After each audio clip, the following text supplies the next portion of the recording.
Hello students, welcome to you in Prince Education Hub Seeker. This your science period. Today we have start in chapter number 7 in a atomic theory. New topic is electronegativity. तो आज हम बेटा electronegativity के बारे में discuss करेंगे। Okay, तो सबसे पहले डेफिनेशन जानते हैं कि इलेक्ट्रोनेगेटिविटी की डेफिनेशन क्या होती है। तो देखो सबसे पहले इलेक्ट्रोनेगेटिविटी की definition, it is the properties to attract electron of a chemical bond between the two dissimilar atom. This type of properties is known as a electronegativity. तो हमारे पास एक ऐसी प्रॉपर्टी, ठीक है, जिसके अंदर हमारे पास क्या होगा बेटा, मान लो कि दो डिसिमिलर एटम है। दो डिसिमिलर एटम मीन्स मान लो कि एक ए एटम है और एक क्या है, बी एटम है। ये केमिकल बॉन्ड से एक दूसरे से जुड़े हुए हैं, ठीक है। तो केमिकल बॉन्ड से एक दूसरे से जुड़े हुए हैं, तो आपको पता होना चाहिए कि ये जो ए एटम है, मान लो ये ए एटम है और ये क्या है, बी एटम है, ठीक है। तो ए एटम और बी एटम आपस में जुड़े हुए हैं, ठीक है। अब क्या होगा, ए एटम क्या करेगा, बी एटम के इलेक्ट्रॉनों को अपनी ओर क्या करेगा, अट्रैक्ट करेगा। ओके, ऐसा ही क्या कर रहा है, जो बी एटम है वो ए वाले इलेक्ट्रॉनों को अपनी ओर क्या कर रहा है बेटा, अट्रैक्ट कर रहा है, ठीक है। तो हमारे पास एक ऐसी टेंडेंसी एटम की कि वो दूसरे एटम के इलेक्ट्रॉनों को अपनी ओर क्या करे बेटा, अट्रैक्ट करे। This type of properties is known as a electronegativity. तो आपको पता लग गया होगा कि इलेक्ट्रोनेगेटिविटी क्या है, एक ऐसी प्रॉपर्टी है जिसके अंदर एक एटम दूसरे एटम के इलेक्ट्रॉनों को अपनी ओर क्या कर रहा है बेटा, अट्रैक्ट कर रहा है। इस टाइप की टेंडेंसी को क्या बोलते हैं, इलेक्ट्रोनेगेटिविटी, ठीक है। तो ये हमारे पास क्या होता है, इलेक्ट्रोनेगेटिविटी होता है। तो एग्जाम्पल के वे से समझेंगे, सिंपली वे से, कि हमारे पास इलेक्ट्रोनेगेटिविटी क्या है। तो देखो यहाँ पे ये दो हमारे पास एटम है, इसको मैंने ए एटम मान लिया और ये हमारे पास क्या है, बी एटम है। ओके, ये ए है और ये क्या है, बी है। अब ये बताओ हमारे पास, मैं इसके अंदर आउटर मोस्ट शेल के अंदर इलेक्ट्रॉन फिल कर देता हूँ। एक मैंने ये इलेक्ट्रॉन फिल कर दिया और एक ये कर दिया। अब मेरे को ये बताओ इसके अंदर कि ए जो है हमारे पास इन दोनों इलेक्ट्रॉनों को अपनी ओर तेजी से खींचेगा, या बी जो है इन दोनों इलेक्ट्रॉनों को अपनी ओर अट्रैक्ट करेगा। तो कौन ज़्यादा अट्रैक्ट कर रहा है इन दोनों इलेक्ट्रॉनों को अपनी ओर, ये मेरे को बताओ कि ए ज़्यादा अट्रैक्ट कर रहा है इन दोनों इलेक्ट्रॉनों को या बी ज़्यादा अट्रैक्ट कर रहा है इन दोनों इलेक्ट्रॉनों को। तो इसका आंसर क्या है, राइट आंसर क्या है, ए ज़्यादा अट्रैक्ट कर रहा है इन दोनों इलेक्ट्रॉनों को। इसके पीछे रीज़न क्या है, क्योंकि हमारे पास क्या होता है, न्यूक्लियस और इलेक्ट्रॉनों के बीच में डिस्टेंस क्या है, कम है। अगर न्यूक्लियस और इलेक्ट्रॉनों के बीच में डिस्टेंस कम होगी तो इनके बीच में अट्रैक्शन फोर्स क्या होगी, ज़्यादा होगी। और जितनी ज़्यादा अट्रैक्शन फोर्स होगी उतना ही ज़्यादा हमारे पास क्या होगा बेटा, इफेक्टिव न्यूक्लियर चार्ज उतना ही ज़्यादा बढ़ेगा। जितना इफेक्टिव न्यूक्लियर चार्ज बढ़ेगा तो वो क्या करेगा, न्यूक्लियस क्या करेगा, इलेक्ट्रॉनों को अपनी ओर ज़्यादा तेजी से क्या करेगा, खींचेगा। तो इसका मतलब ए जो है हमारे पास ज़्यादा इन इलेक्ट्रॉनों को अपनी ओर तेजी से क्या कर रहा है बेटा, अट्रैक्ट कर रहा है, क्योंकि न्यूक्लियस और इन इलेक्ट्रॉनों के बीच में डिस्टेंस क्या है, कम है। और यहाँ पे बी में देखो, बी के अंदर क्या है, न्यूक्लियस और इलेक्ट्रॉनों के बीच में डिस्टेंस क्या है, ज़्यादा है। तो जो डिस्टेंस ज़्यादा होने की वजह से हमारे पास क्या होता है, न्यूक्लियस और इलेक्ट्रॉनों के बीच में फोर्स ऑफ अट्रैक्शन क्या हो जाता है, कम हो जाता है। अगर फोर्स ऑफ अट्रैक्शन कम हुआ तो जेड इफेक्टिव भी क्या हो जाएगा, कम हो जाएगा। तो इसका मीनिंग ये क्या करेगा, कम फोर्स से इनको अपनी ओर अट्रैक्ट करेगा एज कंपेयर टू ए। तो यहाँ पे क्या हो रहा है, इस केस में दोनों ही क्या कर रहे हैं, ए भी क्या कर रहा है, इन दोनों इलेक्ट्रॉनों को अपनी ओर अट्रैक्ट कर रहा है, बी भी क्या कर रहा है, इन दोनों को अपनी ओर अट्रैक्ट कर रहा है। मतलब ए भी इलेक्ट्रॉनों को अट्रैक्ट कर रहा है और बी भी इलेक्ट्रॉनों को अपनी ओर क्या कर रहा है बेटा, अट्रैक्ट कर रहा है। लेकिन इसमें जीत किसकी हुई, ए की हुई, क्योंकि ए क्या कर रहा है, ज़्यादा तेजी से ये दोनों इलेक्ट्रॉनों को अपनी ओर क्या कर रहा है बेटा, अट्रैक्ट कर रहा है। और इसी प्रॉपर्टी को क्या बोलते हैं, इलेक्ट्रोनेगेटिविटी, ठीक है। तो इलेक्ट्रोनेगेटिविटी के बारे में आपने समझ लिया कि हमारे पास क्या होता है इलेक्ट्रोनेगेटिविटी, केमिकल बॉन्ड के अंदर हमारे पास ए एटम भी क्या कर रहा है, बी वाले इलेक्ट्रॉनों को अपनी ओर अट्रैक्ट कर रहा है, और बी भी क्या कर रहा है, ए वाले इलेक्ट्रॉनों को अपनी ओर अट्रैक्ट कर रहा है, ठीक है। तो दोनों क्या कर रहे हैं, एक दूसरे के इलेक्ट्रॉनों को अपनी ओर खींच रहे हैं। इसी प्रॉपर्टी को क्या बोलते हैं, इलेक्ट्रोनेगेटिविटी, ठीक है। तो आपको इलेक्ट्रोनेगेटिविटी समझ में आ गई होगी अच्छे से। अब देखो आगे क्या होता है, सुनो ध्यान से। हम आगे चलते हैं कि जब लेफ्ट टू राइट जाएंगे तो हमारे पास पीरियड के अंदर इलेक्ट्रॉननेगेटिविटी इंक्रीज होगी या डिक्रीज होगी। तो यहाँ पे देखो क्या होगा, अगर हम लेफ्ट टू राइट जाएंगे, पीरियड के अंदर लेफ्ट टू राइट जाते हैं, जब लेफ्ट टू राइट जाएंगे पीरियड के अंदर तो इलेक्ट्रॉननेगेटिविटी क्या होती है, इंक्रीज होती है। ओके, इलेक्ट्रॉननेगेटिविटी क्या होती है बेटा, इंक्रीज होती है। क्यों इंक्रीज होती है, इसके पीछे रीजन क्या है, लेफ्ट टू राइट जाने पे हमारे पास एटॉमिक साइज क्या होता है, कम होता है। अगर एटॉमिक साइज क्या कम होगा तो हमारे पास इफेक्टिव न्यूक्लियर चार्ज क्या होगा, बढ़ेगा। अगर इफेक्टिव न्यूक्लियर चार्ज बढ़ेगा तो न्यूक्लियस और इलेक्ट्रॉनों के बीच में फोर्स ऑफ अट्रैक्शन बढ़ेगा। अगर फोर्स ऑफ अट्रैक्शन बढ़ेगा तो हमारे पास इलेक्ट्रॉननेगेटिविटी भी क्या होगी, इंक्रीज होगी। सिंपली वे में है। ओके, फिर हम कहेंगे top to bottom. Top to bottom में क्या होता है हमारे पास बेटा, ऊपर से नीचे जाने पर हमारे पास क्या होता है, इलेक्ट्रॉननेगेटिविटी इंक्रीज होती है या डिक्रीज होती है। तो यहाँ पे देखो ऊपर से नीचे आने पर हमारे पास क्या होता है, इलेक्ट्रॉननेगेटिविटी डिक्रीज होती है। इसके पीछे रीजन क्या है, एटॉमिक साइज बढ़ जाता है। एटॉमिक साइज बढ़ेगा तो नंबर ऑफ शेल भी बढ़ेंगी। अगर नंबर ऑफ शेल बढ़ेंगी तो हमारे पास क्या होगा, जेड इफेक्टिव डिक्रीज हो जाएगा।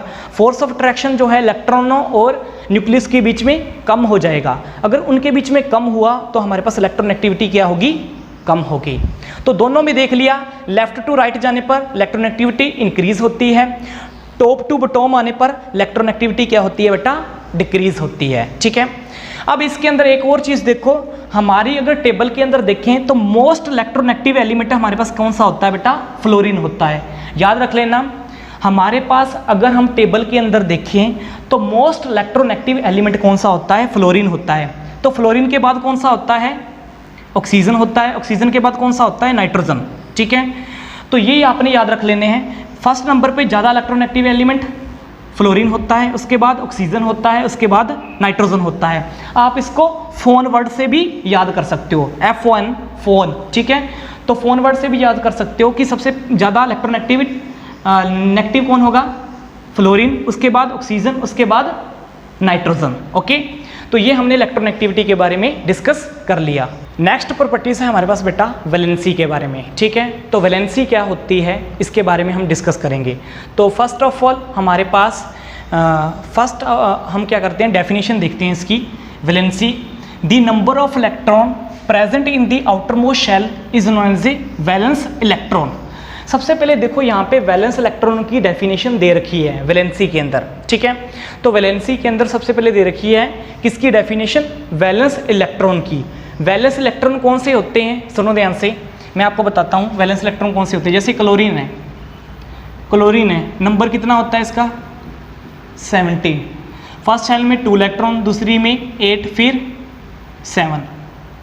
तो आउटर मोस्ट शेल के अंदर कितने इलेक्ट्रॉन हैं, 7 इलेक्ट्रॉन है, और इसी को क्या बोलते हैं, वैलेंस इलेक्ट्रॉन। ठीक है, याद रख लेना, वैलेंस शेल के अंदर, आउटर मोस्ट शेल के अंदर जितने इलेक्ट्रॉन होंगे हमारे पास वो क्या होंगे बेटा, valence electron. So the number of electron present in the outermost shell is known as a valence electron. तो वैलेंसी को जानने से पहले आपको वैलेंस शेल के बारे में पता होना चाहिए और वैलेंस इलेक्ट्रॉन के बारे में पता होना चाहिए। जैसे ये देखो, अगर हम फिल भी करें तो ये बनेगा, फर्स्ट में 2, फिर 1 2 3 4 5 6 7 8, लास्ट वाली में 1 2 3 4 5 6 7। ठीक है, तो ये आउटर मोस्ट जो हमारे पास क्या है, आउटर मोस्ट जो शेल हैं इसके अंदर जितने भी इलेक्ट्रॉन हमारे पास होंगे उनको क्या बोलेंगे बेटा, वैलेंस इलेक्ट्रॉन बोलेंगे। तो आपको पता लग गया होगा वैलेंस इलेक्ट्रॉन क्या होते हैं। अब देखते हैं वैलेंसी क्या होती है।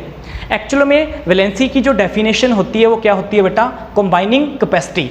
ठीक है, कंबाइनिंग कैपेसिटी को क्या बोलते हैं, वैलेंसी बोलते हैं। कैसे, सुनो ध्यान से, हमारे पास कि मान लो कि हमारे पास केमिकल बॉन्ड बन रहा है। ठीक है, तो केमिकल बॉन्ड के अंदर क्या होता है, हमारे पास केमिकल बॉन्ड के अंदर क्या होता है कि एक एटम दूसरे एटम से इलेक्ट्रॉन क्या कर रहा है, ले रहा है, और दूसरा एटम उसको इलेक्ट्रॉन दे रहा है, जिसकी वजह से क्या कर रहे हैं, उनकी जो आउटर मोस्ट जो शेल है वो क्या हो रही है बेटा, कंप्लीट हो रही है। ठीक है, आउटर मोस्ट शेल कंप्लीट होने की वजह से हमारे पास क्या होता है, वो किसी ना किसी कंपाउंड की फॉर्म में क्या होते हैं, चेंज होते हैं। ठीक है, तो वो किसकी वजह से होता है बेटा, due to combining capacity. Combining capacity की वजह से हमारे पास ये चीज़ हो रही है, उनकी जो आउटर मोस्ट इलेक्ट्रॉन है की जो शेल है वो क्या हो रही है बेटा, कंप्लीट हो रही है, और उसी को क्या बोलते हैं, वैलेंसी बोलते हैं। जैसे फॉर एग्जांपल लो, एग्जांपल से समझाता हूँ आपको, अच्छे से समझ में आ जाएगा। जैसे मानो कि हमारे पास क्या है, Na है, Na ऊपर पॉजिटिव चार्ज होता है और Cl के ऊपर नेगेटिव। अब Na क्या करेगा, इसको इलेक्ट्रॉन देगा, ये इससे इलेक्ट्रॉन लेगा, तो ये दोनों आपस में क्या हो गए, केमिकल बॉन्ड बना लिया, अपने इलेक्ट्रॉन एक दूसरे के साथ क्या कर लिए बेटा, शेयर कर लिए। तो इनके इलेक्ट्रॉनों को कंबाइन करने की जो कैपेसिटी है, मतलब एक दूसरे से इलेक्ट्रॉन कंबाइन करने की जो कैपेसिटी है, जिसकी वजह से ये कंपाउंड तैयार कर रहे हैं, उसी कंबाइनिंग कैपेसिटी को क्या बोलते हैं बेटा, वैलेंसी बोलते हैं। Any doubt? ओके, ये था हमारे पास वैलेंसी। और वैलेंसी जो है हमारी वो डिपेंड करती है किसके ऊपर बेटा, वैलेंस इलेक्ट्रॉन के ऊपर, ठीक है। और वैलेंस इलेक्ट्रॉन आपको पता होता है, आउटर मोस्ट शेल के अंदर जितने इलेक्ट्रॉन होते हैं वो होते हैं वैलेंस इलेक्ट्रॉन, ठीक है। और वैलेंस इलेक्ट्रॉन या तो वो गेन करेगा या वो क्या करेगा, लूज करेगा, जिसकी वजह से उनकी जो आउटर मोस्ट शेल की जो हमारे पास आउटर मोस्ट शेल है वो फिल होगी, किसकी वजह से, ड्यू टू कंबाइनिंग कैपेसिटी की वजह से, उसी को क्या बोलते हैं बेटा, वैलेंसी बोलते हैं। इसलिए हमारे पास जो वैलेंसी होती है वो डिपेंड करती है किसके ऊपर, वैलेंस इलेक्ट्रॉन के ऊपर। Any doubt?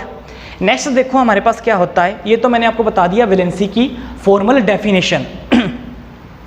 वैसे भी आपने बेसिकली क्लास 9th के अंदर डेफिनेशन पढ़ी होगी वैलेंसी की, उसमें क्या था, हमारे पास क्या होता है, आउटर मोस्ट शेल के अंदर हमें ऑक्टेंट कंप्लीट करना होता है। Octet means 8 electron outermost shell के अंदर कंप्लीट करने होते हैं।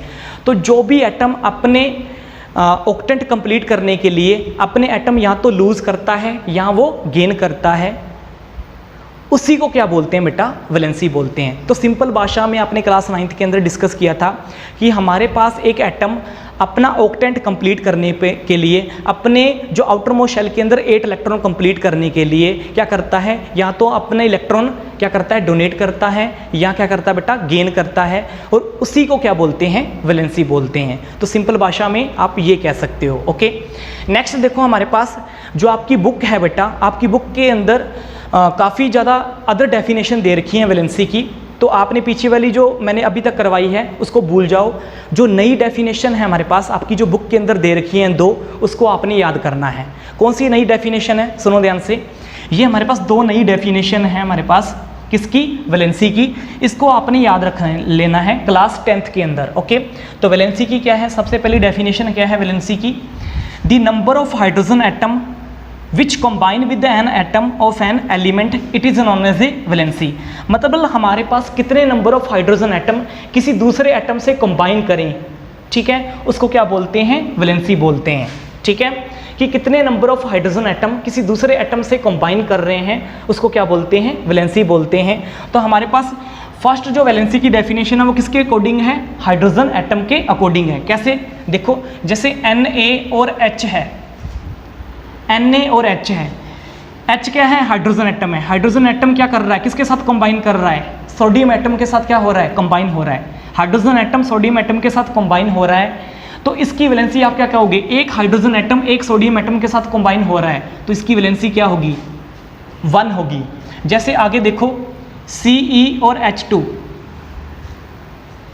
Ce और H2, यहाँ पे देखो क्या हो रहा है, 2 हाइड्रोजन एटम क्या हो रहे हैं, एक सीरियम एटम से क्या हो रहे हैं, कंबाइन हो रहे हैं। तो जितने नंबर ऑफ हाइड्रोजन एटम किसी अदर एटम से कंबाइन हो वही उसकी क्या होती है, वैलेंसी होती है। तो इसकी वैलेंसी कितनी आएगी, 2 हाइड्रोजन एटम इसके साथ कंबाइन हो रहे हैं, तो इसकी वैलेंसी कितनी आएगी, 2 आएगी। थर्ड देखो हमारे पास क्या है, एल्यूमिनियम है, ठीक है। ये आप बताओ हाइड्रोजन जो है हमारे पास, जितने नंबर ऑफ हाइड्रोजन एटम हमारे पास किसके साथ कंबाइन करें, अदर एटम के साथ। कौन सा एटम है, एल्यूमिनियम है। तो हमारे पास कितने number of hydrogen atom combine कर रहे हैं एल्यूमिनियम के साथ, 3 हाइड्रोजन एटम, तो इसकी वैलेंसी क्या होगी, 3 होगी। तो आपको अब वैलेंसी की डेफिनेशन समझ में आ गई होगी अकॉर्डिंग टू हाइड्रोजन एटम। मतलब जो जितने के साथ क्या कर रहा है, कितने एटम के साथ कंबाइन कर रहा है, जितने नंबर ऑफ हाइड्रोजन एटम, उसकी क्या होगी, वो वैलेंसी होगी। इसकी 1 है, इसकी 2 है और इसकी 3 है। तो ये था हमारे पास according to hydrogen atom. Next देखो हमारे पास according to oxygen atom. Next क्या है, according to oxygen atom. Oxygen atom के अकॉर्डिंग क्या हो गया, the number of oxygen atom twice the number of oxygen atom which combine with an atom of an element, it is known as a valency. मतलब हमने क्या कर देना बेटा, जितने नंबर ऑफ ऑक्सीजन एटम हैं वो किसी अदर एटम के साथ कंबाइन हो रहे हैं, जितने नंबर ऑफ ऑक्सीजन एटम किसी अदर एटम के साथ कंबाइन हो रहे हैं उनका क्या कर देना है, हमने ट्वाइस कर देना है, 2 गुना कर देना है। जैसे मान लो कि हमारे पास क्या है, सुनो ध्यान से, जैसे Ca और O है, एक ऑक्सीजन एटम हमारे पास क्या हो रहा है, कैल्शियम के साथ क्या हो रहा है, कंबाइन हो रहा है। एक ही ऑक्सीजन एटम, एक ही कैल्शियम हमारे पास एटम के साथ कंबाइन हो रहा है, तो हमारे पास इसकी वैलेंसी क्या होगी, यहाँ पे 1 होगी क्या, रॉन्ग, मैंने अभी क्या कहा है, उसका ट्वाइस कर देना है, तो वो उसकी क्या होगी, वैलेंसी होगी। तो एक ऑक्सीजन एटम एक ही कैल्शियम एटम के साथ कंबाइन हो रहा है तो इसकी वैलेंसी क्या होगी, 2 होगी।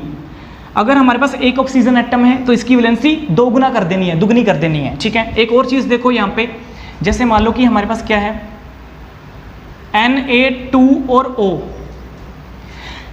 एक ऑक्सीजन एटम 2 सोडियम एटम के साथ कंबाइन हो रहा है, 2 किसके साथ कंबाइन हो रहा है, एक ऑक्सीजन एटम 2 सोडियम एटम के साथ कंबाइन हो रहा है, तो इसकी वैलेंसी क्या होगी, इसकी वैलेंसी हमारे पास बेटा क्या होगी, 1 होगी। अब आपको 1 कैसे होगी, क्योंकि आप हमारे पास क्या है, सोडियम एटम 2 हैं, सोडियम एटम हमारे पास क्या है, 2 हैं, तो वैलेंसी तो होनी चाहिए इसकी 2, लेकिन वैलेंसी 2 क्यों नहीं है, क्योंकि एक सोडियम एटम इसके साथ कंबाइन हो रहा है, एक इसके साथ, तो हमारे पास इसलिए क्या होगा, हर एक सोडियम एटम के लिए हमारे पास वैलेंसी क्या होगी, इसकी भी वैलेंसी 1 होगी, इसकी भी वैलेंसी 1 होगी, तो इसलिए इसकी वैलेंसी हमारे पास क्या आएगी, 1 आएगी। ओके, इसलिए इसकी वैलेंसी क्या आई है, 1 आई है। एक और देखो हमारे पास Al2O3, अब 3 क्या कर रहे हैं, 3 ऑक्सीजन के एटम 2 हमारे पास एल्युमिनियम के एटम के साथ कंबाइन हो रहे हैं, तो इसकी वैलेंसी क्या होनी चाहिए हमारे पास, 3 की दुगनी, 3 की दुगनी कितनी होती है, 3 की दुगनी कितनी होनी चाहिए, 6 होनी चाहिए, लेकिन यहाँ पे 6 नहीं होगी, क्यों नहीं होगी, क्योंकि एल्युमिनियम के एटम कितने हैं, 2 हैं, एक एल्युमिनियम एटम के लिए कितनी होगी, 3, दूसरे के लिए भी कितनी होगी, 3, तो टोटल कितनी होगी, 6। लेकिन हमारे पास क्या निकालना है, हमने इन टोटल की निकालनी है, तो हमारे पास क्या होगा, 3 क्या है हमारे पास, ऑक्सीजन एटम है, 2 एल्युमिनियम के साथ क्या हो रहे हैं, कॉन्टैक्ट में हैं, तो इसकी वैलेंसी क्या होगी बेटा, 3 होगी, क्योंकि एक एल्युमिनियम एटम के लिए 3 होगी, दूसरे के लिए भी क्या होगी, 3 होगी। ओके, नेक्स्ट देखो एक और, SiO2। अब बताओ, सिर्फ एक एटम है, वहाँ पे 2 एटम थे, सिलिकॉन का एक ही एटम है, 2 ऑक्सीजन कंबाइन हो रहे हैं, अब तो कुछ भी नहीं है, एक एटम के लिए निकालनी है, तो इसका दुगना कर देंगे तो कितना आ जाएगा, 4, तो इसकी वैलेंसी क्या आएगी, 4 आएगी। तो आपको मैंने बता दिया, हाइड्रोजन के केस में हमारे पास वैलेंसी, अगर एक हाइड्रोजन एटम है तो वैलेंसी सेम रहेगी, लेकिन ऑक्सीजन के एटम में क्या होगा, वैलेंसी का जो भी हमारे पास जितने नंबर ऑफ हाइड्रोजन एटम होंगे उसका दुगना कर देना है, वो उसकी क्या होगी, वैलेंसी होगी। ओके, तो आपको इन दोनों की डेफिनेशन और इनकी वैलेंसी के बारे में समझ में आ गया होगा। ओके, तो मैंने यहाँ पे क्या बताया कि जितने number of hydrogen atom combine हो रहे हैं एटम के साथ, वो उसकी क्या होगी, वैलेंसी होगी, और यहाँ पे अपोजिट है, जितने number of oxygen atom combine हो रहे हैं एटम के साथ उसका ट्वाइस कर देंगे तो वो क्या होगी, हमारे पास वैलेंसी होगी। हाइड्रोजन के अकॉर्डिंग ये डेफिनेशन है और ऑक्सीजन के अकॉर्डिंग ये डेफिनेशन है, ये दोनों ही आपने याद कर लेनी है, ये क्लास 10th के अंदर है। नेक्स्ट देखो बेटा, इस टेबल को देखो, हमारे पास ये जो टेबल है हमारे पास, इस टेबल के अंदर हम क्या करेंगे बेटा, हाइड्रोजन एटम और ऑक्सीजन एटम से जो कंपाउंड बन रहे हैं उनकी वैलेंसी को फाइंड आउट करेंगे। ठीक है, तो हमारे पास कुछ एलिमेंट की जो वैलेंसी है, ठीक है, वैलेंसी ऑफ एलिमेंट्स, कुछ एलिमेंट की जो वैलेंसी है हम यहाँ पे डिस्कस करेंगे। ओके, तो हमारे पास क्या हो रहा है, हमने कुछ एलिमेंट किसके लिए हैं बेटा, आपको पता होना चाहिए, जो हमारे पास एलिमेंट हाइड्रोजन के साथ क्या कर रहे हैं बेटा, कंबाइन कर रहे हैं, वो एलिमेंट लिए हैं, ये कंपाउंड की फॉर्म में चेंज हो रहे हैं, और कुछ एलिमेंट हमारे पास वो लिए हैं जो ऑक्सीजन के साथ क्या हो रहे हैं बेटा, कंबाइन फॉर्म में हैं, वो लिए हैं हमने। ठीक है, अब हमने क्या करना है, इनके अंदर हमने ये देखना है कि हमारे पास वैलेंसी जो होती है वो क्या होती है। ओके, तो वैलेंसी को पढ़ने से पहले मैंने आपके वैलेंसी के बारे में बता दिया था कि हाइड्रोजन एटम के अकॉर्डिंग वैलेंसी क्या होगी और ऑक्सीजन एटम के अकॉर्डिंग हमारे पास वैलेंसी क्या होगी। ओके, तो बताने की ज़रूरत नहीं है। तो सबसे पहले हम क्या डिस्कस करते हैं बेटा, तो हमारे पास ग्रुप दे रखे हैं, ठीक है। तो इस टेबल के अंदर क्या है, सुनो ध्यान से, ग्रुप दे रखे हैं। फर्स्ट ग्रुप दे रखा है, सेकंड ग्रुप दे रखा है, फिर 13, 14, 15, 16, 17 और 18 ग्रुप दे रखा है। आपको पता है जो फर्स्ट 2 ग्रुप हैं वो किसके होते हैं, एस ब्लॉक एलिमेंट के होते हैं, ठीक। 13, 14, 15, 16, 17 और 18 ये क्या होता है बेटा, 13 से लेकर 18 तक ये क्या होता है, पी ब्लॉक एलिमेंट के क्या होते हैं, पी ब्लॉक एलिमेंट के ग्रुप होते हैं, ठीक है। तो आपने याद रख लेना, ये दोनों फर्स्ट क्या हैं, एस ब्लॉक, ठीक है, एस ब्लॉक वाले हैं, और ये नीचे वाले क्या हैं, पी ब्लॉक वाले हैं। तो हम सिर्फ एस और पी ब्लॉक के एलिमेंट के जो वैलेंसी है हमारे पास उसके बारे में डिस्कस करेंगे। डी ब्लॉक और एफ ब्लॉक के बारे में डिस्कस नहीं करेंगे, उसके बारे में मैं आगे बताऊंगा क्यों नहीं उसके बारे में डिस्कस करेंगे। ओके, सबसे पहले देखो हमारे पास अगर देखा जाए, आपको पता है ग्रुप 1, ग्रुप जो फर्स्ट होता है, ग्रुप जो 1 होता है उसके अंदर अगर आप देखोगे तो हमारे पास ग्रुप 1 के अंदर जो हमारे पास क्या होती हैं, अगर लेफ़्ट टू राइट जाते हैं, अगर लेफ़्ट टू राइट जाते हैं तो हमारे पास क्या होता है, आपने देखा होगा वैलेंस इलेक्ट्रॉन जो होते हैं हमारे पास वो 1 और 2 ही होते हैं, ठीक है। हर एक एटम एलिमेंट के जो अगर लेफ़्ट टू राइट जाते हैं तो उनके हमारे पास जो वैलेंस इलेक्ट्रॉन होते हैं या वैलेंसी होती है उनकी 1 ही होती है। क्यों? क्योंकि हमारे पास इनके अंदर आउटर मोस्ट जो शेल होती है उसके अंदर या 1 या 2 इलेक्ट्रॉन होते हैं ग्रुप 1 के अंदर, इसलिए हमारे पास इनकी वैलेंसी भी क्या होगी, 1 ही होगी, ठीक है, याद रख लेना है। अकॉर्डिंग टू हाइड्रोजन एटम, हम हाइड्रोजन एटम की बात कर रहे हैं, अकॉर्डिंग टू हाइड्रोजन एटम हमारे पास अगर लेफ़्ट टू राइट आएंगे किसके अंदर, मॉडर्न पीरियोडिक टेबल के अंदर, तो हमारे पास उसके अंदर क्या होता है बेटा, फर्स्ट ग्रुप के अंदर अगर देखा जाए तो आउटर मोस्ट शेल के अंदर सिर्फ 1 या 2 इलेक्ट्रॉन होते हैं, जिसकी वजह से हमारे पास वैलेंसी जो होती है फर्स्ट ग्रुप के अंदर वो 1 होती है। फिर सेकंड ग्रुप जो होता है उसके अंदर देखा जाए तो हमारे पास कितने होते हैं, 2 वैलेंस इलेक्ट्रॉन होते हैं, इसलिए उसकी वैलेंसी क्या होती है, 2 होती है, ठीक है, अकॉर्डिंग टू हाइड्रोजन एटम देखनी है। ओके, जैसे ही हम 13 पे आते हैं, 13 ग्रुप पे आते हैं तो आप 13 ग्रुप के अंदर देखना कि वहाँ पे हमारे पास क्या होता है, वैलेंस इलेक्ट्रॉन कितने हो जाते हैं बेटा, 3 हो जाते हैं। तो आप कैसे फाइंड आउट करोगे, आगे वाला 1 हटा दोगे तो आपको ऑटोमेटिक याद होगा, इसका आगे वाला 1 हटा दो तो कितने वैलेंस इलेक्ट्रॉन होते हैं आपको पता लग जाएगा, 3 वैलेंस इलेक्ट्रॉन होते हैं। तो मॉडर्न पीरियोडिक टेबल देखने की जरूरत नहीं पड़ेगी। ओके, तो 3 वैलेंस इलेक्ट्रॉन होते हैं, वैलेंसी क्या होगी, 3 होगी अकॉर्डिंग टू हाइड्रोजन एटम। फिर 14 के अंदर आगे वाला 1 हटा दो, कितने वैलेंस इलेक्ट्रॉन होंगे, 4, वैलेंसी होगी 4। ये तो था हमारे पास 14 तक। हमारे पास अगर हाइड्रोजन एटम देखें तो सिर्फ वो क्या करता है बेटा, 4 वैलेंस इलेक्ट्रॉन तक ही हमारे पास साथ कंबाइन होता है, ठीक है, 4 वैलेंस इलेक्ट्रॉन तक ही हमारे पास कंबाइन होता है।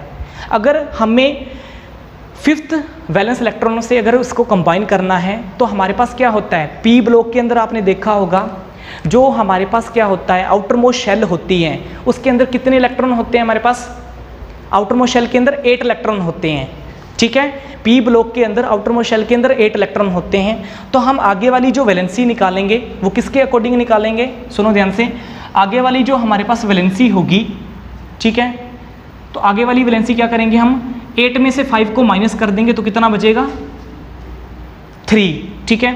फिर यहाँ पे वैलेंस इलेक्ट्रॉन कितने होंगे, 6 होंगे, तो 6 वैलेंस इलेक्ट्रॉन होंगे, तो 8 में से माइनस करना है कितना, 6, कितना आ गई वैलेंसी, 2। फिर यहाँ पे वैलेंस इलेक्ट्रॉन कितने होंगे, 17 ग्रुप के अंदर 7 होंगे, लेकिन हमारे पास क्या करना है, 7 में से 8 माइनस कर देना तो वैलेंसी क्या रहेगी, 1, ठीक है। 18 ग्रुप के लिए क्या होगा, 18 ग्रुप के अंदर आपको पता होता है आउटर मोस्ट शेल बिल्कुल कंप्लीट होती है, ठीक है, पूरी की पूरी कंप्लीट होती है, उसके अंदर कोई भी वैलेंस इलेक्ट्रॉन नहीं होते, तो इसलिए हमने वैलेंस इलेक्ट्रॉन 0 होंगे तो वैलेंसी भी उसकी क्या होगी, 0 होगी। दोबारा से ध्यान से सुन लो, फर्स्ट ग्रुप के अंदर वैलेंस इलेक्ट्रॉन कितने होते हैं, 1 होते हैं, तो वैलेंसी क्या आएगी, अकॉर्डिंग टू हाइड्रोजन 1 आएगी। सेकंड ग्रुप के अंदर वैलेंस इलेक्ट्रॉन कितने होते हैं, 2 होते हैं, तो वैलेंसी कितनी आएगी, 2। 13 ग्रुप के अंदर वैलेंस इलेक्ट्रॉन 3 होते हैं, वैलेंसी आएगी 3। 14 ग्रुप के अंदर वैलेंस इलेक्ट्रॉन कितने होते हैं? 4 होते हैं। According to hydrogen atom valency आएगी 4। लेकिन अगर 15 ग्रुप के अंदर देखा जाए तो वैलेंसी हमारे पास क्या होता है? वैलेंस इलेक्ट्रॉन कितने होते हैं? 5 ही होते हैं। लेकिन अगर हमने वैलेंसी निकालनी है इस वैलेंस इलेक्ट्रॉन की 5 की, तो हमें आउटर मोस्ट शेल के अंदर जितने इलेक्ट्रॉन हैं, मान लो 8 हैं, तो उसमें से 8 को 5 से माइनस करना पड़ेगा, तो हमारे पास वैलेंसी कितनी आ जाएगी? 3 आ जाएगी। इसको 8 से माइनस करेंगे तो कितनी आएगी? 2 आएगी। इसको 8 से माइनस करेंगे तो कितनी आएगी? 1 आएगी। फिर आपको पता है 18 ग्रुप की तो क्या होती है? वैलेंस इलेक्ट्रॉन होते नहीं है, तो वैलेंसी क्या होगी? 0 होगी। तो ये हमने किसके अकॉर्डिंग निकाल ली बेटा? ड्यू टू हाइड्रोजन एटम के अकॉर्डिंग निकाल ली है, ठीक है। ओके, मॉडर्न पीरियोडिक टेबल के अंदर हमने हाइड्रोजन के अकॉर्डिंग निकाल ली है कि हमारे पास वैलेंसी क्या होगी सभी ग्रुप की। अब ऑक्सीजन के अकॉर्डिंग निकालेंगे। अब देखो हम ऑक्सीजन के अकॉर्डिंग निकाल रहे हैं कि हमारे पास वैलेंसी क्या होगी। आपको मैंने बताया था ऑक्सीजन क्या होता है? मोस्ट इलेक्ट्रोनेगेटिव एलिमेंट होता है, ठीक है। तो इसकी वैलेंसी के ऊपर ज़्यादा फर्क नहीं पड़ेगा, इसकी वैलेंसी सेम रहेगी। फर्स्ट ग्रुप के लिए इसकी जो वैलेंसी होगी वो 1 ही होगी। सेकंड ग्रुप के लिए इसकी वैलेंसी जो होगी ऑक्सीजन की वो 2 ही होगी, ठीक है। अगर 2 वैलेंस इलेक्ट्रॉन है तो वैलेंसी 2 ही होगी। 13 के अंदर अगर वैलेंस इलेक्ट्रॉन 3 है तो इसकी वैलेंसी 3 ही होगी, याद रख लेना। 14 ग्रुप के लिए अगर वैलेंस इलेक्ट्रॉन कितने हैं? 4 हैं, तो इसकी वैलेंसी 4 ही होगी। लेकिन जैसे ही 15 ग्रुप आएगा तो यहाँ पे हाइड्रोजन की वैलेंसी क्या हो रही थी? कम हो रही थी। लेकिन ऑक्सीजन क्या होता है? ज़्यादा इलेक्ट्रोनेगेटिव एलिमेंट होता है, इसकी वैलेंसी पे कोई भी चेंज नहीं आएगा। 5 वैलेंस इलेक्ट्रॉन है तो इसकी वैलेंसी क्या होगी? 8 में से माइनस नहीं करना पड़ेगा क्योंकि ज़्यादा इलेक्ट्रोनेगेटिव एलिमेंट है, तो 5 वैलेंस इलेक्ट्रॉन है तो 5 होगी। 6 वैलेंस इलेक्ट्रॉन है तो इसकी क्या होगी बेटा? 6 ही होगी। 7 वैलेंस इलेक्ट्रॉन है इस ग्रुप के अंदर तो इसकी 7 होगी। नीचे वाले में तो 0 होगी क्योंकि हम कह ही नहीं सकते 18 ग्रुप का है, ठीक है। तो इसके अंदर आपने ये जान लिया कि हमारे पास जो ऑक्सीजन की वैलेंसी है वो बिल्कुल सेम रहती है, 1 to 7 तक जाती है। क्योंकि ये ज़्यादा इलेक्ट्रोनेगेटिव एलिमेंट है तो इसकी वैलेंसी पे कोई भी चेंज नहीं आएगा किसी भी ग्रुप के अंदर। 1 के, 2 के, 3, 13 के, 14 के, 15 के, 16 के, 17 के और 18 के। ओके, जितने नंबर ऑफ वैलेंस इलेक्ट्रॉन होंगे हमारे पास आउटर मोस्ट शेल के अंदर, उतनी ही हमारे पास ऑक्सीजन की क्या होगी? वैलेंसी होगी। ओके, लेकिन सिर्फ हमारे पास फर्क कहाँ पे आ रहा है? हाइड्रोजन के केस में आ रहा है। हाइड्रोजन के केस में देखो पहले क्या हो रहा है, 1 से लेकर हमारे पास क्या हो रहा है, 1 से लेकर 4 तक वैलेंसी क्या हो रही है? इंक्रीज हो रही है। 1 से लेकर 4 तक वैलेंसी क्या हो रही है? इंक्रीज हो रही है, ठीक है। 1 से लेकर 4 तक वैलेंसी इंक्रीज हो रही है, तो आप इसको ऐसे इस ऑर्डर में लिख लो कि 1 से 4 तक वैलेंसी क्या हो रही है? इंक्रीज हो रही है। फिर 4 के बाद में ये क्या होने लग जाती है? डिक्रीज होने लग जाती है, ठीक है। 4 के बाद जो आगे 15 ग्रुप आता है उसके अंदर इसकी वैलेंसी क्या हो जाती है बेटा? 3, पहले 4 थी, 3, 2, 1, 0। ओके, वैलेंसी डिक्रीज होना स्टार्ट हो जाती है अकॉर्डिंग टू हाइड्रोजन एटम, ठीक है। तो हमने इसके अंदर क्या क्या जान लिया बेटा? हाइड्रोजन के बारे में पढ़ लिया कि हाइड्रोजन की जो वैलेंसी है हमारे पास, अगर लेफ्ट टू राइट जाएंगे तो क्या होगी हमारे पास, ओके। और ऑक्सीजन की वैलेंसी हमारे पास क्या होगी। तो ये हमने वैलेंसी से निकाल ली है। अब देखो यहाँ पे क्या होगा, सेम ही चीज़ है जैसे NaH। अब इनको देखो वही चीज़ ये शो करेगा, NaH है तो NaH मैंने आपको क्या कहा था, एक हाइड्रोजन का एटम कंबाइन हो रहा है किसके साथ? सोडियम एटम के साथ। तो एक हाइड्रोजन एटम कंबाइन हो रहा है सोडियम एटम के साथ, उसकी वैलेंसी क्या होगी? 1 होगी। 2 हाइड्रोजन के एटम कंबाइन हो रहे हैं इसके साथ तो वैलेंसी क्या होगी? 2 होगी। 3 हाइड्रोजन के एटम कंबाइन हो रहे हैं इसके साथ तो वैलेंसी क्या होगी? 3 होगी। 4 हाइड्रोजन के एटम कंबाइन हो रहे हैं इसके साथ तो वैलेंसी 4 होगी। और इसके अंदर देखो इस ग्रुप के अंदर क्या होगा? वैलेंसी कम होती जाएगी। देखो 3 हाइड्रोजन के एटम क्या हो रहे हैं? कंबाइन हो रहे हैं, वैलेंसी 3, ठीक है। और ये क्या हो रहा है? ये जो सल्फर है इसके साथ 2 हाइड्रोजन एटम के साथ कंबाइन हो रहा है तो वैलेंसी 2 है। और यहाँ पे देखो क्लोरीन एटम क्या हो रहा है? एक हाइड्रोजन एटम के साथ कंबाइन हो रहा है तो वैलेंसी क्या है? 1 है। यहाँ पे ऑक्सीजन एटम की देख लो, ये ऑक्सीजन एटम वाले हैं, इधर वाले एक ऑक्सीजन एटम 2 सोडियम एटम के साथ कंबाइन हो रहा है तो हमारे पास क्या होगा? ऑक्सीजन का ट्वाइस कर देते हैं, ऑक्सीजन का ट्वाइस करेंगे तो कितना आएगा? डबल, ठीक है। लेकिन हमारे पास सोडियम एटम है कितने हैं? 2 हैं, तो एक एक बढ़ जाएगा तो वैलेंसी सिर्फ 1 रहेगी। यहाँ पे वैलेंसी क्या आएगी बताओ मेरे को? मैंने पीछे बताया था आपको, ऑक्सीजन है तो ऑक्सीजन एटम किसके साथ कंबाइन हो रहा है, कैल्शियम के साथ कंबाइन हो रहा है, एक ही एटम के साथ कंबाइन हो रहा है। तो मैंने आपको क्या बताया था, ऑक्सीजन का जो एटम है, जितने नंबर ऑफ एटम है उसका क्या कर देंगे, ट्वाइस कर देंगे, तो वो उसकी वैलेंसी होगी। तो ऑक्सीजन का ट्वाइस करो कितना आएगा, एक का ट्वाइस कर दिया 2, तो वैलेंसी कितनी आ गई 2। यहाँ पे क्या है 3 है, लेकिन कंबाइन किसके साथ हो रहे हैं, 2 के साथ। 3 का अगर ट्वाइस कर देंगे तो 6 आएगा, लेकिन 2 एल्यूमिनियम के एटम है तो 6 का डिवाइड कर देंगे तो कितने में बढ़ जाएंगे, 3 में, तो इसलिए वैलेंसी क्या आई 3। यहाँ पे देखो कितने हैं, ऑक्सीजन 2 है लेकिन सिलिकॉन का एटम 1 है, तो 2 ऑक्सीजन के एटम सिलिकॉन के एक एटम के साथ कंबाइन हो रहे हैं, तो डबल कर देंगे, 2 का डबल करेंगे कितना 4, वैलेंसी क्या आ गई 4। यहाँ पे देखो सेम वही चीज़, 5 ऑक्सीजन के एटम हैं तो डबल कर देंगे कितना आएगा 10 आएगा, लेकिन फॉस्फोरस है कितना 2 हैं तो डिवाइड कर देंगे 2 हैं तो कितना आएगा, वैलेंसी तो क्या रहेगी 5 रहेगी। फिर 3 हैं तो यहाँ पे एटम तो एक ही है, 3 का डबल कर देंगे तो कितनी वैलेंसी 6। यहाँ पे कितने हैं 7 हैं, लेकिन कैल्शियम जो क्लोरीन है इसके एटम कितने हैं 2 हैं, 7 का दुगना 14, लेकिन 2 क्लोरीन के एटम है तो डिवाइड कर देंगे तो कितना आएगा 7।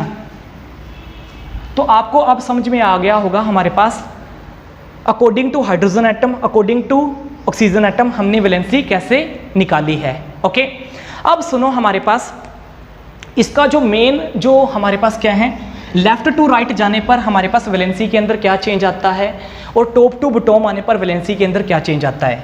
अगर हम क्या करेंगे बेटा, लेफ्ट टू राइट जाएंगे, अगर ग्रुप के अंदर क्या हो रहा है हमारे पास, सुनो ध्यान से, अगर पीरियोडिक टेबल के अंदर हम लेफ्ट टू राइट आएंगे तो लेफ्ट टू राइट आएंगे तो पीरियड आएंगे, लेफ्ट टू राइट आने पर क्या होते हैं, शो पीरियड शो होते हैं। तो उसके अंदर वैलेंसी क्या होती है हमारे पास, सुनो ध्यान से, हाइड्रोजन एटम के लिए क्या होता है 2 चेंज आते हैं। पहले तो हमारे पास क्या होता है, वैलेंसी 1 से लेकर 4 तक क्या होती है, इंक्रीज होती है। हाइड्रोजन एटम के लिए निकाल रहे हैं, पहले वैलेंसी 1 से 4 तक इंक्रीज होगी, फिर 4 से 0 तक क्या होगी, डिक्रीज होगी। याद रख लेना, अगर लेफ्ट टू राइट आएंगे पीरियोडिक टेबल के अंदर तो हाइड्रोजन एटम के लिए हमारे पास वैलेंसी में क्या चेंज आएगा, 1 to 4 के लिए वैलेंसी इंक्रीज होगी, फिर 4 से बाद में क्या होगी बेटा 0 तक आएगी तो वैलेंसी क्या होगी, डिक्रीज होगी। यही हो रहा है यहाँ पे, 1 से 4 तक इंक्रीज हो रही है, फिर नीचे वाले ग्रुप के अंदर वैलेंसी क्या हो रही है बेटा, डिक्रीज हो रही है। वही यहाँ पे मैं शो कर रहा हूँ। फिर हमारे पास क्या है, ऑक्सीजन एटम के लिए देखो, ऑक्सीजन एटम के लिए 4 ऑक्सीजन, ऑक्सीजन एटम के लिए देखो हमारे पास क्या होगा 1 2 3 4 5 6 7, मतलब जितने भी ग्रुप हैं उसके अंदर उसकी वैलेंसी सिर्फ इंक्रीज हो रही है 1 to 7, ठीक है। तो ऑक्सीजन के अंदर सिर्फ वैलेंसी क्या हो रही है 1 to 7 इंक्रीज ही हो रही है। इंक्रीज होने के पीछे रीजन क्या है कि ऑक्सीजन क्या है, मोस्ट इलेक्ट्रोनेगेटिव एलिमेंट है। ओके, ये तो था हमारे पास बात बेटा पीरियड की। अब टॉप टू बॉटम आने पर, ऊपर से नीचे आने पर हमारे पास, ऊपर से अगर नीचे आएंगे मॉडर्न पीरियोडिक टेबल के अंदर, पीरियोडिक टेबल के अंदर आपको देखना है, मॉडर्न पीरियोडिक टेबल के अंदर अगर ऊपर से नीचे आएंगे तो आपको पता होना चाहिए हमारे पास ऊपर से नीचे आने पर क्या होता है। यहाँ पे देखो, यहाँ पे मैं करवा देता हूँ। ऊपर से नीचे आते हैं तो हमारे पास सबसे पहले हाइड्रोजन, फिर लिथियम, फिर क्या होता है सोडियम, फिर पोटाशियम। ऊपर से नीचे आते हैं तो इसकी इलेक्ट्रॉन कॉन्फ़िगरेशन ये होती है, इसकी क्या होती है, ये होती है, इसकी ये होती है, इसकी क्या होती है 2 8 8 और 1। ये देखो, अगर ग्रुप के अंदर ऊपर से नीचे आते हैं तो हमारे पास वैलेंस इलेक्ट्रॉन सभी के सेम रहते हैं। इसका वैलेंस इलेक्ट्रॉन ये होता है, इसका वैलेंस इलेक्ट्रॉन ये होता है, इसका वैलेंस इलेक्ट्रॉन ये होता है, इसका वैलेंस इलेक्ट्रॉन ये होता है। आउटर मोस्ट शेल के इलेक्ट्रॉनों को ही क्या बोलते हैं, वैलेंस इलेक्ट्रॉन बोलते हैं। तो सभी के वैलेंस इलेक्ट्रॉन क्या हो रहे हैं हमारे पास ग्रुप के अंदर सेम हो रहे हैं। अगर सभी के वैलेंस इलेक्ट्रॉन ग्रुप के अंदर सेम हो रहे हैं तो उसकी वैलेंसी भी क्या होगी, सेम होगी। तो ग्रुप के अंदर हमारे पास वैलेंसी क्या होती है बेटा, सेम होती है। ओके, नेक्स्ट हमारे पास मैंने आपको बताया था कि डी ब्लॉक और एफ ब्लॉक के लिए मैं आपको बताऊंगा कि डी ब्लॉक और एफ ब्लॉक यहाँ पे हमने क्यों नहीं डिस्कस किया, क्योंकि डी ब्लॉक क्या करता है, उसके अंदर वैलेंसी एक से ज़्यादा शो होती है, ठीक है। और उसी वैलेंसी को क्या बोलते हैं, वेरिएबल वैलेंसी बोलते हैं। मतलब जो ब्लॉक हमारे पास एक से ज़्यादा वैलेंसी शो कर रहा है उसको क्या बोलेंगे बेटा, वेरिएबल वैलेंसी बोलेंगे, जो कि हम +1 +2 के अंदर डिस्कस करेंगे। इसलिए हमने डी ब्लॉक और एफ ब्लॉक को यहाँ पे डिस्कस नहीं किया। नेक्स्ट हमारे पास एक छोटा सा टॉपिक है बेटा, ऑक्सीडेशन स्टेट। ऑक्सीडेशन स्टेट क्या होता है, सुनो ध्यान से हमारे पास, what is the meaning of oxidation state. आजकल साइंटिस्ट ने क्या कर दिया बेटा, वैलेंसी को रिप्लेस कर दिया है ऑक्सीडेशन स्टेट से। आजकल वैलेंसी का इतना ज़्यादा यूज़ नहीं होता, ठीक है। बड़ी क्लासों के अंदर आप जब जाओगे तो आप ऑक्सीडेशन स्टेट के बारे में पढ़ोगे, किसके रिप्लेस में, वैलेंसी के रिप्लेस में, ठीक है। तो ऑक्सीडेशन स्टेट क्या होता है, सुनो ध्यान से। हमारे पास कोई एटम है, ठीक है, कोई एटम है, अपने इलेक्ट्रॉन क्या करता है, लूज़ करता है या गेन करता है, ठीक है। तो उसके ऊपर कुछ ना कुछ चार्ज आता है, ये तो आपने पढ़ा था। अब हमारे पास एटम है वो अपने इलेक्ट्रॉन लूज या गेन क्यों करता है, क्योंकि अपनी आउटर मोस्ट शेल को कंप्लीट करने के लिए, इसलिए अपने इलेक्ट्रॉन क्या करता है बेटा, लूज या गेन करता है, ठीक है। इसके अंदर क्या होगा ऑक्सीडेशन स्टेट के अंदर, कि एक ऐसी प्रॉपर्टी जिसके अंदर हमारे पास एटम अपने इलेक्ट्रॉन लूज या गेन करें अपनी आउटर मोस्ट शेल को कंप्लीट करने के लिए, that is known as a oxidation state. कैसे, जैसे मान लो कि Na है हमारे पास और Cl है। Na के ऊपर पॉजिटिव चार्ज आता है, Cl के ऊपर नेगेटिव चार्ज। क्यों, Na क्या करता है, एक इलेक्ट्रॉन इसको देता है और ये क्या करता है, इससे एक इलेक्ट्रॉन अपने पास लेता है। Cl क्या करता है, Na तो ये इसको एक इलेक्ट्रॉन दे रहा है और ये इससे एक इलेक्ट्रॉन क्या कर रहा है बेटा, ले रहा है, ठीक है। इसलिए इसके ऊपर पॉजिटिव चार्ज आया और इसके ऊपर नेगेटिव चार्ज आया। तो एटम क्या करना है, अपना ऑक्टेंट कंप्लीट करने के लिए एक दूसरे के साथ क्या कर रहे हैं, शेयरिंग कर रहे हैं, ठीक है। वो हमारे पास किसकी फॉर्म में एग्जिस्ट हो जाएगा बेटा, ऑक्सीडेशन स्टेट की फॉर्म में, ठीक है। मतलब आउटर मोस्ट शेल कंप्लीट करने के लिए अपने इलेक्ट्रॉनों को लूज या गेन कर रहे हैं, वो हमारे पास क्या होता है, ऑक्सीडेशन स्टेट होता है। अब जो ऑक्सीडेशन स्टेट होता है और जो वैलेंसी होती है, इन दोनों में डिफरेंस क्या होता है। सबसे पहला डिफरेंस ये होता है हमारे पास बेटा, कि जो वैलेंसी होती है वो तो मैंने आपको बताया था कि वैलेंसी हमेशा पॉजिटिव में रहती है। वैलेंसी जो होती है हमेशा पॉजिटिव में रहती है, वो कभी नेगेटिव नहीं होती, ओके। वैलेंसी हमेशा पॉजिटिव में रहती है, जैसे 1 2 3 4 5 6 7, ओके। लेकिन ऑक्सीडेशन स्टेट के अंदर क्या आ रहा है, किसी के ऊपर प्लस चार्ज आ रहा है, किसी के ऊपर माइनस चार्ज आ रहा है, ठीक है। तो हमारे पास ऑक्सीडेशन स्टेट क्या होगी, प्लस और माइनस के अंदर डिवाइड होगी, ये चेंज होता है हमारे पास। दूसरा डिफरेंस क्या होता है, वैलेंसी की जो वैल्यू है हमेशा फ्रैक्शन में कभी नहीं आती, वैलेंसी की वैल्यू फ्रैक्शन में कभी नहीं आती। लेकिन जो ऑक्सीडेशन स्टेट होता है इसकी जो वैल्यू है क्या आती है, फ्रैक्शन में आती है। तो यही कुछ डिफरेंस है हमारे पास किसके, वैलेंसी और ऑक्सीडेशन स्टेट के बीच में, ओके। तो इसके बारे में आपको +1 और +2 के अंदर देखने को मिलेगा, वहाँ पे अच्छे से एक्सप्लेन किया होगा, सिर्फ यहाँ पे मैंने आपको इसकी डेफिनेशन ही बताई है। Thanks for watching this video.